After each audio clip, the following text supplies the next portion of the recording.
Muling sumalang sa witness stand ang whistleblower sa pagpatay sa aktor na si Ramjen Revilla. Pumarap sa cross-examination si Ruel Puzon sa hearing kanina sa Parañaque RTC Branch 274. Sabi ni Puzon, kasama raw siya sa mga nirecruit ng suspect na si Ryan Pastera para umano pumatay kay Ramjen. Si Pastera ang umano'y link sa pagitan ng gunman at mga kapatid ng biktima at prime suspect na si Ramon Joseph R.J. Bautista. October 12 daw ang orihinal na araw ng planong pagpatay pero di ito natuloy. Giit niya, hindi raw siya kasama sa pagpatay mismo noong October 28 dahil may sakit siya. Ayon sa kampo ng depensa, tila may inconsistencies at walang napatunayan ang naging salaysay ni Puzon.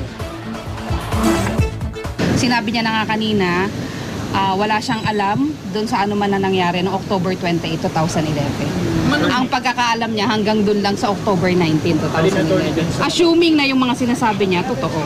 Ang daming hearsay, hindi niya mapatotohanan ng lahat ng ibinibintang niya at lahat ay gawa-gawa lamang niya.